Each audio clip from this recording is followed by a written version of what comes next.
Bismillahirrahmanirrahim. Assalamualaikum warahmatullahi wabarakatuh. Alhamdulillah rabbil alamin. Hamdan katsiran thayyiban mubarakan fihi. Asyhadu an la ilaha illallah wahdahu la syarika lahu wa asyhadu anna Muhammadan abduhu wa rasuluh. Allahumma salli wa sallim ala nabiyyina Muhammad wa ala alihi wa ashabihi ajma'in. يا أيها الذين آمنوا اتقوا الله حق تقاته ولا تموتن إلا وأنتم مسلمون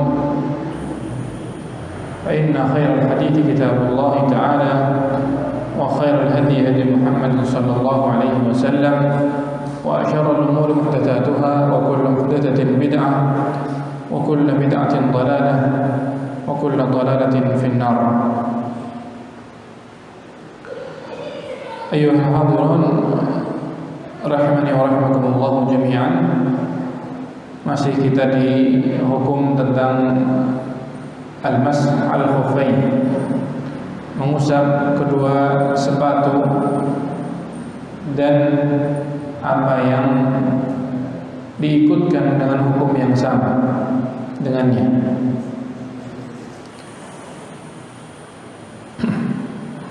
Adapun hukum mengusap sepatu dibolehkan di dalam berwudu. Ya, dibolehkan di dalam berwudu. Hal itu dalilnya dari Al-Qur'an, yaitu pada sebagian riwayat yang membaca Al-Maidah, ya, surat Al-Maidah ayat 6 dengan kasrah wa arjulikum. Dan ada dari sunnah adalah hadis Al-Mughirah bin Syu'bah radhiyallahu ta'ala anhu. Al-Mughirah bin Syu'bah beliau mengatakan, aku pernah bersama Nabi sallallahu alaihi wasallam pada satu perjalanan. Ya, ringkasnya beliau yang membantu ketika Rasulullah sallallahu alaihi wasallam berwudu saat itu. Ketika sampai di pencucian kaki, beliau ingin melepas sepatu yang dipakai oleh Rasulullah sallallahu alaihi wasallam. Kata beliau, fa'ahwaitu, aku menginginkan aku merunduk lian zi'a khuffaihi, untuk melepaskan sepatu beliau sallallahu alaihi wasallam. Faqal, maka Rasulullah sallallahu alaihi wasallam bersabda, da'huma, biarkan, jangan dilepas. Fa inni adkhaltuhuma tahirataini, aku, kata Rasulullah, memasukkan kakiku ke dalam sepatuku dalam kondisi bersuci. Lalu beliau mengusap di atasnya. Hadis ini, ya, pelajarannya pertama bolehnya mengusap sepatu. Yang kedua, syarat dari mengusap sepatu adalah ketika memakai sepatu tersebut dalam kondisi sudah berwudu, bukan kondisi berhadas. Jadi kalau misalnya seorang dia dalam keadaan memakai sepatu, tapi tadi memakainya dalam kondisi berhadas, maka dia lepas. Dilepas, dicuci, kemudian dipakai lagi. Wudu berikutnya dia usap, tidak perlu lepas lagi. Difahami insyaallah taala. Hadis yang lain yang menjelaskan hal ini adalah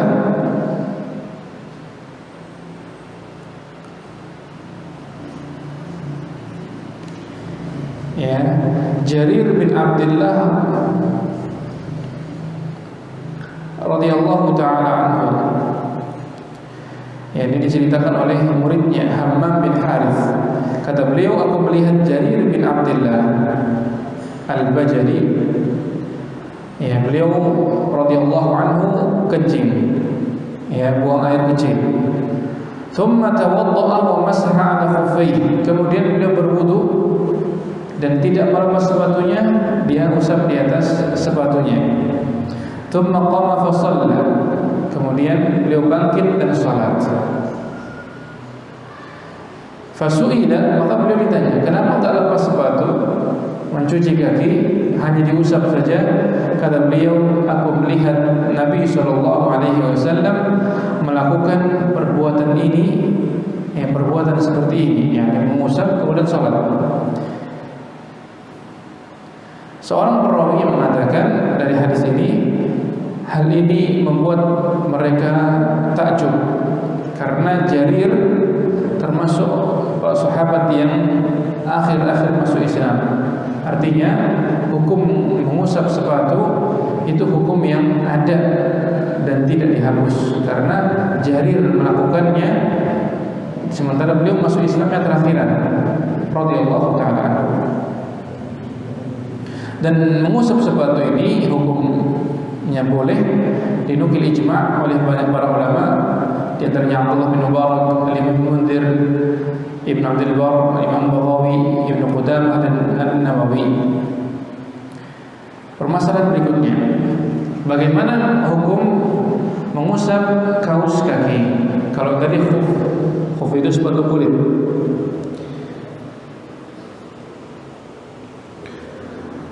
Hukum mengusap kaus kaki, ya, bahasa Arabnya itu jawrab, orang sekarang menamainya syurrab, ya. Ini maksud dengannya apa? Jawrab. Itu secara global diperbolehkan, artinya hukum global dia boleh. Jadi mazhab Syafi'i, mazhab Hambali, mazhab Zahiri, dan itu juga pendapatnya Abu Yusuf Al-Qadhi dan Muhammad bin Hasan Asy-Syaibani dari kalangan Hanafiyah, dan diriwayatkan juga Abu Hanifah juga berpendapat ini ketika beliau kondisi sakit beliau. Dan ini juga pendapat yang banyak para ulama rahimahullah ta'ala. Jadi mereka bukan dari kalangan para ulama, terutama ulama sekarang juga berpendapat boleh mengusap kaus kaki, tidak disyaratkan harus kulit, ya. Dipilih oleh Ibnu Baz, Ibnu Utsaimin, dan diamalkan para sahabat radhiyallahu anhum. Dalilnya adalah perbuatan sahabat radhiyallahu ta'ala radhiyallahu ta'ala anhum yang melakukan hal tersebut. Dari Abdullah bin Mas'ud, dari Sa'ad bin Abi Waqqas, Sahal bin Sa'ad, Amr bin Huraith, dan yang lainnya.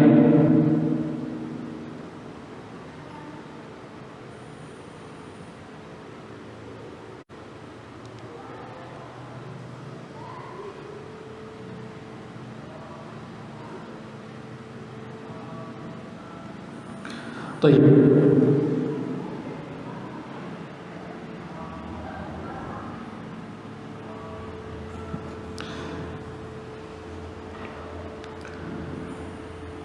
Sekarang masalah lain, mengusap kaus kaki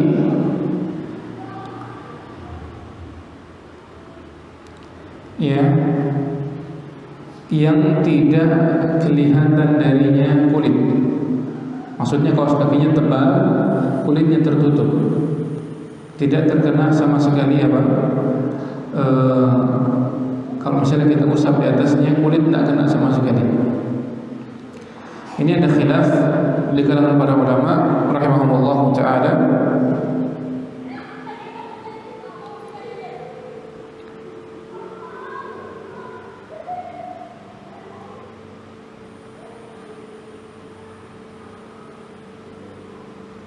Tentang masalah yang tebal tersebut. Dan ini ada dua pendapat. Sebagian para ulama membolehkan, ya, di antaranya adalah mazhab Zahiri dan juga dipilih oleh Syekh Utsaimin rahimahullah ta'ala. Adapun jumhur ulama dari Hanafiyah, Syafi'iyah, Hanabilah, dan Syekh bin Baz, mereka mengatakan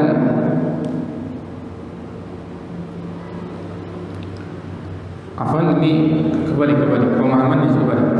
Yakni gimana kalau kaos kakinya itu mudah dilepas?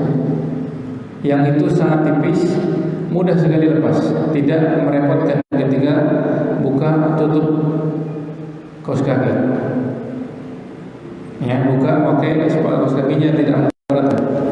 Sebagian para ulama membolehkan, di antaranya adalah Syekh Utsaimin dan juga mazhab Zahiri dan juga sebagian salaf, mereka melakukannya, tidak membedakan kaos kakinya sulit dibuka, sulit dipakai atau mudah.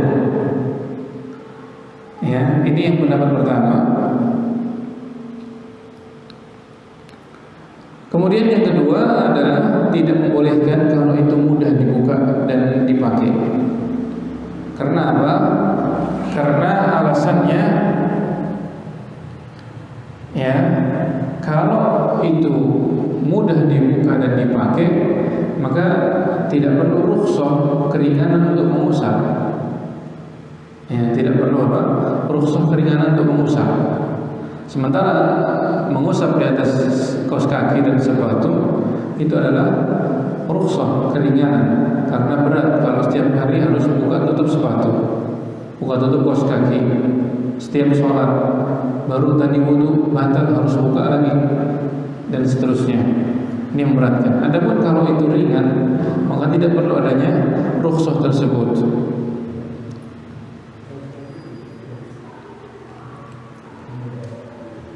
Sekarang masalah lain, mengusap di atas sendal.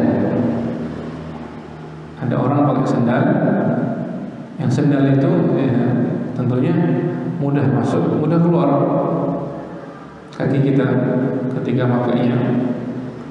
Kemudian terbuka itu apa? Kaki. Sendal beda dengan sepatu. Ya.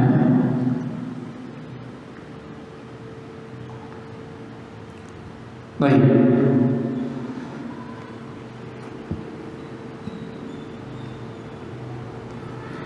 Kalau sendal, maka kesepakatan mazhab fikih tidak boleh diusap, harus dilepas, dicuci kaki ketika berwudu untuk sendal.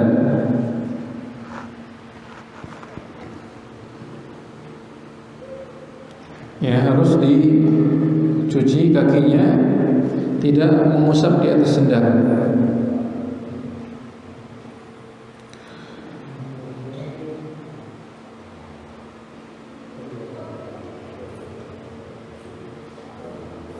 Kenapa? Karena dia kalau mengusap di atas apa namanya, kulit aslinya dia, kulit kakinya, yang itu perintahnya untuk diwudu, untuk dicuci.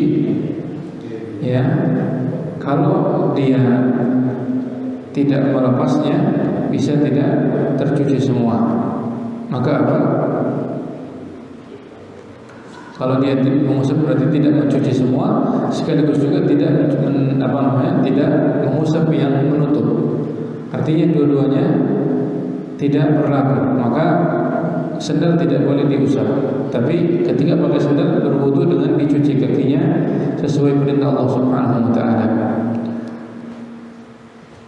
Bagaimana kalau orang memakai ikat tali, bukan tali, kain yang mengikat kaki, misalnya perban di atas kaki, atau mungkin seperti yang dilakukan sebagian pendekar, ya, kakinya diikat dengan apa?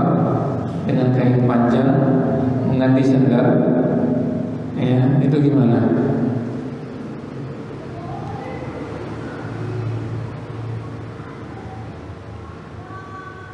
Ini ada dua pendapat.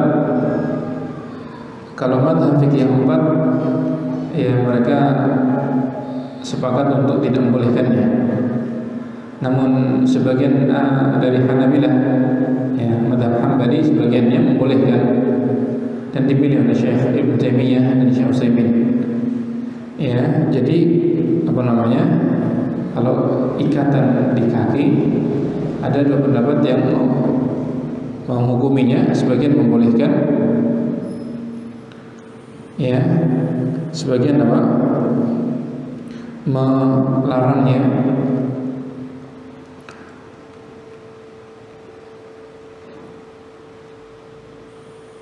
Yang melarang adalah karena dua hal. Yang pertama, karena ikatan tadi tidak bisa dinamakan sepatu. Ya, tidak dinamakan sepatu, tidak sama hukumnya berarti. Yang kedua, orang yang memakai ikatan di kaki itu biasanya sedikit orang. Maka hukum tidak terkait dengan sedikit orang yang keluar dari kebiasaan. Sementara sepatu, kaos kaki yang pakai banyak orang, yang berarti banyak orang. Maka apa?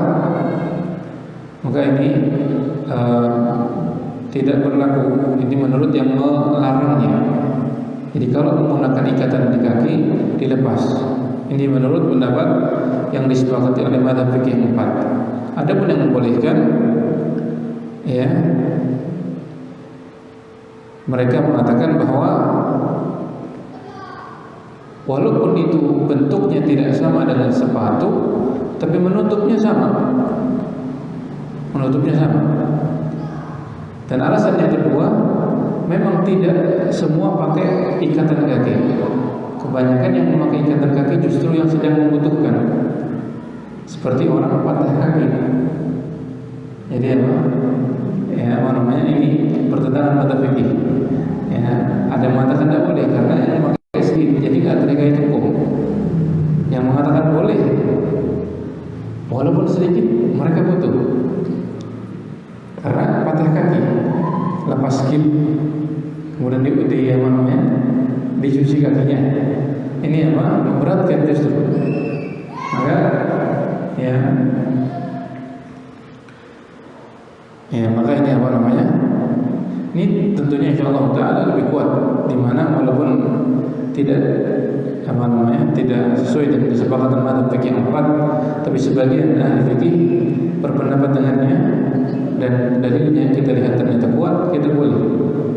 Maka kalau ada teman kita atau saudara kita sedang digips kakinya, ya, maka berikan kepadanya keringanan tersebut.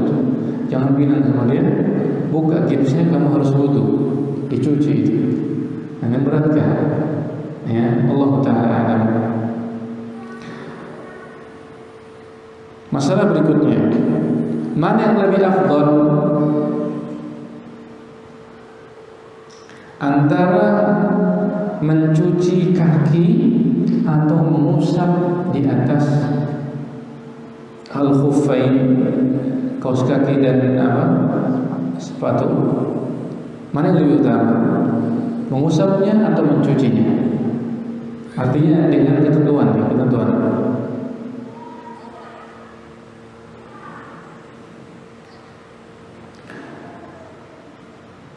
Mazhab Hambali, sebagian Hanafi, dan dipilih oleh banyak para ulama muhaqqiqin seperti Ibnu Munzir, Ibnu Taimiyah, Ibnu Qayyim, Al-Imam Syanqiti, Syekh bin Baz, Utsaimin, mereka mengatakan lebih utama mengusap ketika memakai sepatu tersebut dalam keadaan suci daripada membukanya mencucinya. Ya.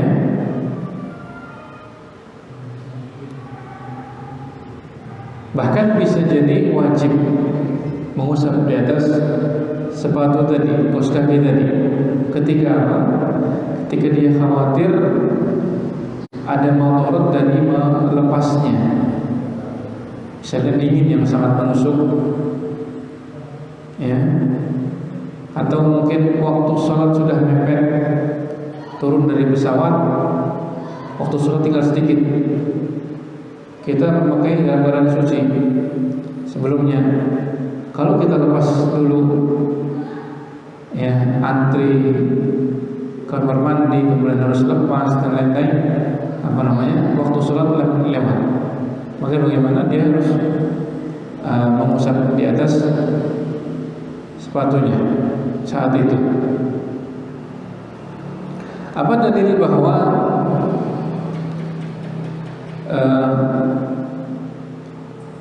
mengusap itu lebih utama. Hadis yang kita baca tadi, hadis Mughirah bin Syu'bah radhiyallahu taala anhu, yang mana Rasulullah SAW ketika mau dilepas sepatunya, beliau mengatakan jangan lepas, biarkan, menunjukkan beliau mau melakukan sesuatu yang paling baik. Karena Rasulullah SAW mau dilepaskan sepatunya kan beliau tidak kena masyaqqah sebenarnya, tapi beliau mengatakan biarkan, berarti yang dilakukan oleh beliau hal terbaik.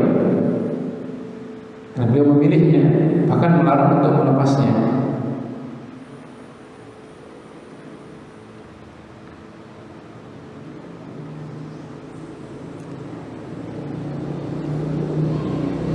Dan Rasulullah SAW kebiasaan beliau tidak memperberat diri. Apa yang ringan baginya beliau lakukan. Kalau sedang pakai sepatu beliau usap. Kalau tidak sedang pakai sepatu beliau mencucinya. Sallallahu alaihi wasallam. Ini ucapan ini adalah ucapan Ibnu Qayyim rahimahullah taala dalam Zadul Ma'ad. Kemudian masalah lain.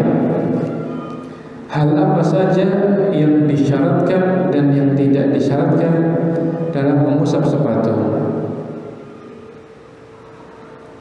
Yang pertama, apakah bahan sepatu harus kulit? Syarat untuk mengusap harus bahan kulit. Kalau misalnya sepatu orang zaman sekarang bahannya macam-macam ya, ada yang kain, ada yang busa, mungkin ada yang karet, ada yang kain, ada yang kulit, sepatu macam-macam. Apakah yang diusap hanya yang kulit saja? Jumhur ulama Hanafi, Syafi'i, Hambali dan Ibnu Hazm Dhahiri tidak mensyaratkan harus kulit. Sepatu karet diusap boleh, sepatu terbuat dari kain diusap boleh. Kaos kaki dari plastik gimana? Mungkin tidak sepatu kaos kaki dari plastik, atau mungkin kalau di kedokteran mungkin pakai ada ya. Dokter perawat ketika masuk di ruang yang itu mungkin mereka pakai. Bagaimana? Tidak harus kulit, maka insyaallah ta'ala mengusap di atasnya boleh.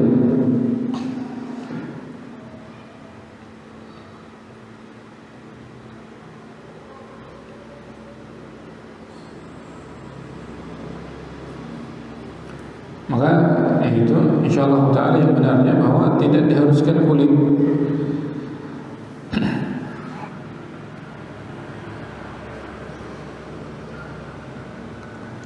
Karena yang pakai kulit sedikit, sementara nas yang datang dengan lafaz umum al-khuf. Al-khuf itu tidak mengkhususkan harus kulit. Kalau mengkhususkan kulit harus ada dalil yang mengkhususkannya. Berikutnya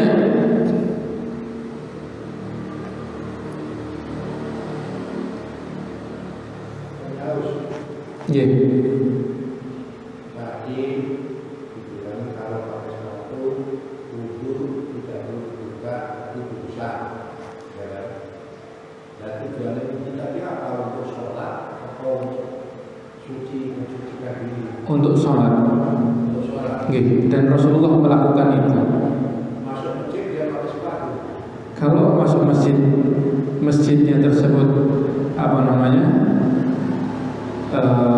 kan masjid macam-macam, dan Rasulullah SAW dulu juga biasa melakukannya. Kalau masjid kita sekarang dengan keramik, ya itu bisa mengotori, tapi sebenarnya masalah ini sholat dengan sandal dengan sepatu hal yang biasa dilakukan Rasulullah, dan itu dilakukan di Masjid Nabawi. Tentunya kita tahu Masjid Nabawi tempat yang paling bersih, dan beliau lakukan itu. Maka cara termudahnya mungkin adalah kalau kita tahu sepatu kita tidak najis, ya, dan itu tidak dikhawatirkan mengotori masjid, tidak apa-apa. Ya, kaos kaki kita usap di atasnya, masuk masjid tidak apa-apa. Ya. Dan ada para ulama zaman sekarang menulis buku mengumpulkan hadis tentang sunnahnya sholat pakai sendal. Bagi kita asing, tapi apa? Itu ada tuntunannya.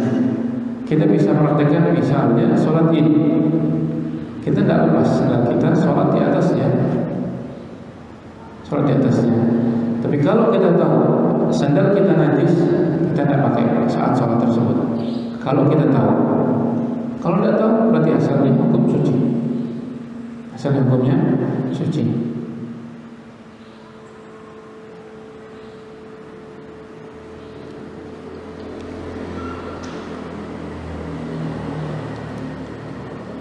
Nah, kalau sekarang karpet dinaiki sepatu, ini malah satu ini keluar dari kebiasaan sekarang.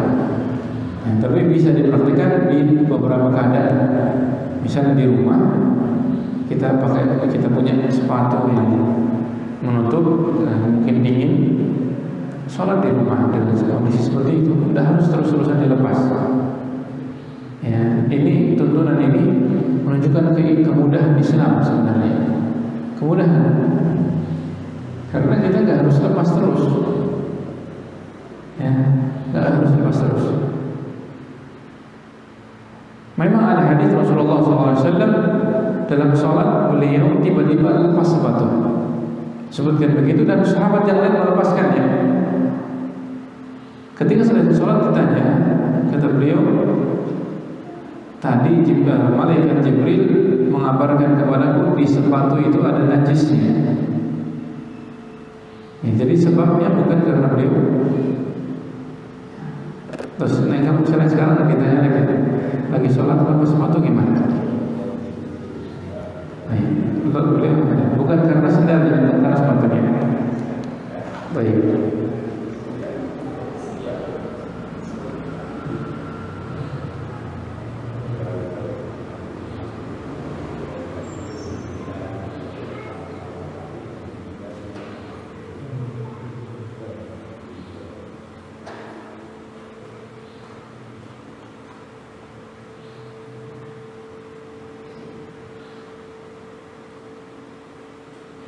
Kemudian masalah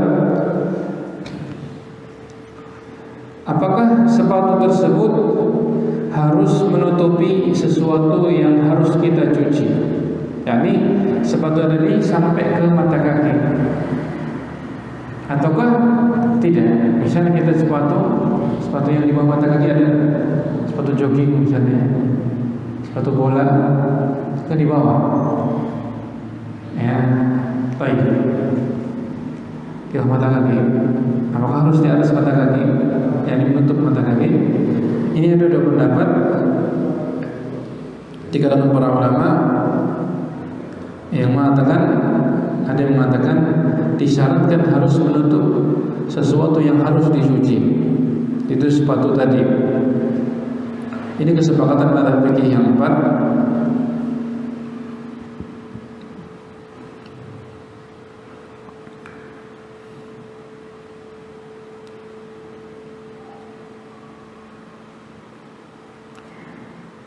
Yang kedua, pendapat yang mengatakan tidak disyaratkan harus menutup.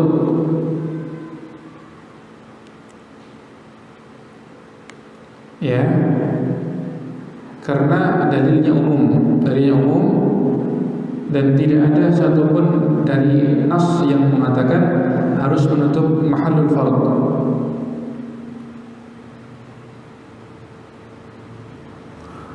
Ya, yang harus menutup tempat yang harus dicuci.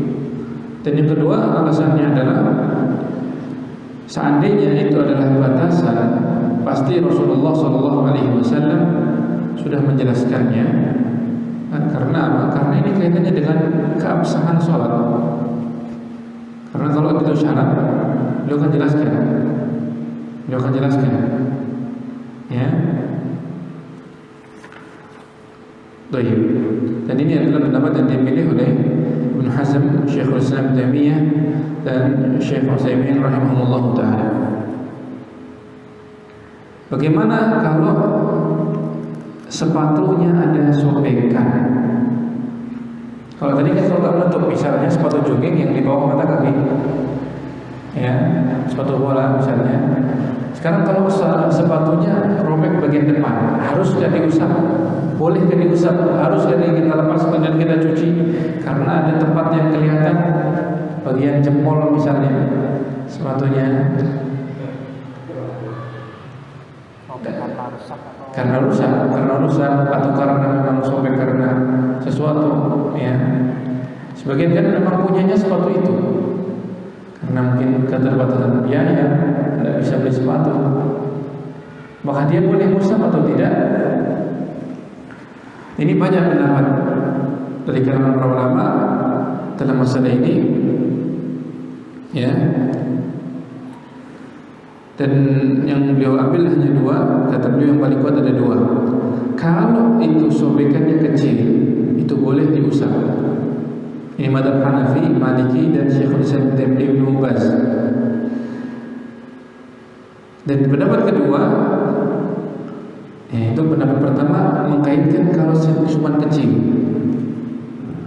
Pendapat kedua mengatakan dibolehkan mengusap sepatu atau kaos kaki yang sobek secara mutlak selama masih bisa dipakai untuk berjalan. Selama masih bisa dipakai untuk jalan. Ini mazhab Zahiri, qaul qadimnya Imam Syafi'i. Pendapat sebagian salaf dipilih oleh Ibnu Munzir, Ibnu Taimiyah, Syafi'i, dan Syekh Utsaimin.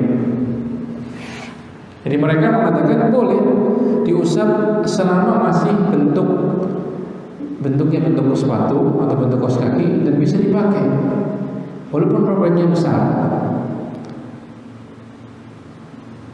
Dengan dalil yang pertama, bahwa syariat atau hadis dan ayat atau hadisnya, ya, hadis yang menceritakan tentang mengusap sepatu tidak ada keterangan sepatu utuh. Jadi keterangan sepatu utuh tidak ada. Jadi sepatu sobek pun tidak mengapa diusap. Yang kedua,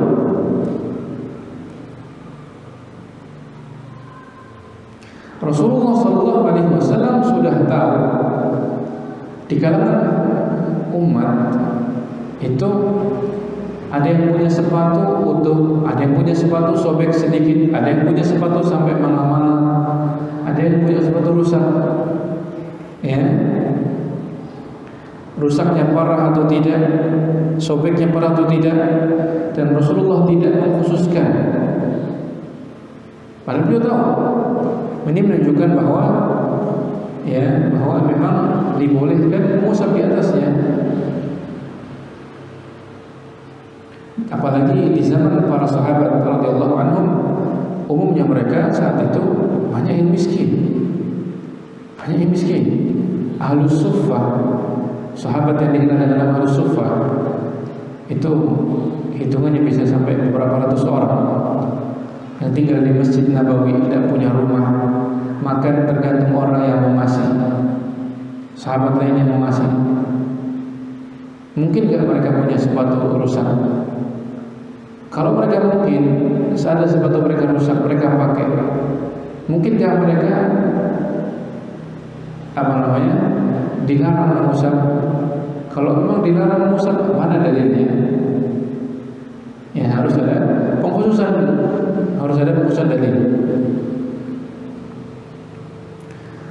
Dan kaitan kalau harus utuh, maka rukhsahnya berkurang, keringannya berkurang.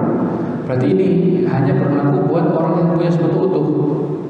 Sepatu yang sobek enggak, padahal dia punya itu, gimana? Baik, ya. Hukum kita, hukum Islam itu banyaknya berlaku umum. Kalau ada pengecualian dengan nas.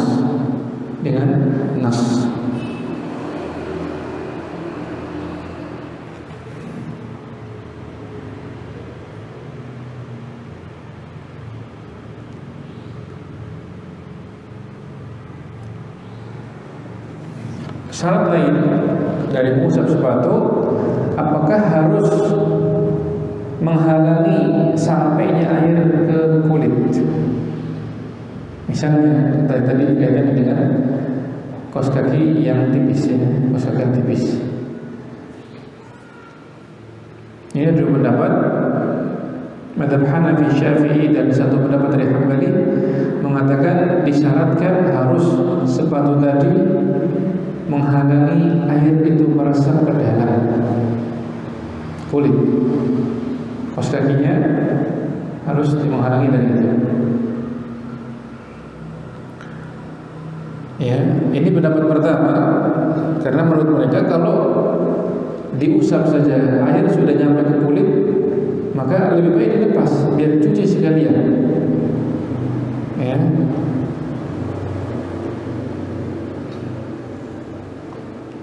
Dan yang kedua mengatakan tidak disyaratkan. Artinya seandainya pun tipis diusap kita kerasa dingin sampai air ke dalam kulit kita, maka itu tidak mengapa diusap. Dan ini madhab satu pendapat dari Syafi'i dipilih oleh Syekh Ibnu Taimiyah, madhab Hambali dan Syekh Utsaimin. Jadi mereka berpendapat kalau kaos kakinya tipis tidak apa-apa. Kenapa? Karena tidak ada dalilnya mensyaratkan harus menghalangi. Tidak ada dalilnya. Syarat ini harus ada dalil. Syarat ini harus ada dalil.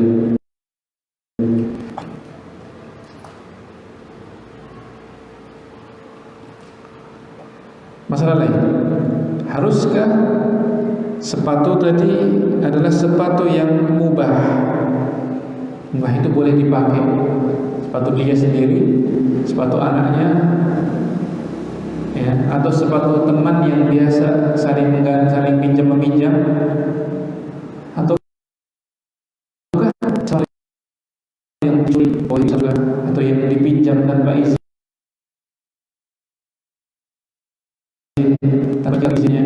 Yang benarnya bahwa tidak disyaratkan harus mubah. Andaikan orang memakai sepatu yang dicuri itu tanpa izin, itu tidak apa-apa dosa. Sah juga boleh. Cuma dia dosa. Dosanya apa? Pencuriannya, dosa pencuriannya tidak menghalangi dari bolehnya mengusap. Kemudian ini yang bisa saya sampaikan, dan syarat-syarat yang lain akan baca berikutnya. Itu masih banyak syaratnya yang dikatakan para ulama, tapi ini dikupas satu-satu. Boleh? Maksudnya diusap? Diusap bagian atasnya, diusap bagian atasnya, bukan bawahnya, atau bukan semua, enggak semua. Kata Ali bin Abi Thalib radhiyallahu anhu, beliau mengatakan, andai saja agama Islam itu murni akal atau dibangun atas akal, maka paling bawah ini yang lebih kotor, diusap bawahnya. Tapi Rasulullah mengusap atasnya. Rasulullah SAW mengusap atasnya, maka menunjukkan bahwa agama kita, ya, bangunan asasnya bukan akal semata, tapi apa? Sesuai tuntunan yang Allah tuntunkan. Kalau diusap di atasnya, begitu ya, bukan di bawah, diusap. Ya, kalau dihitung 3 kali berarti 3 kali usapan.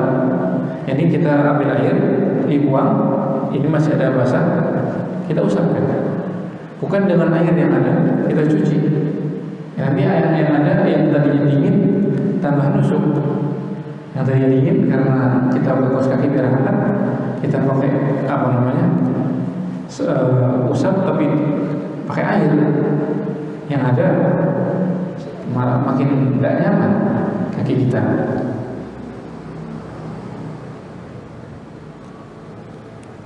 InsyaAllah ta'ala berikutnya kita baca di pertemuan yang akan datang.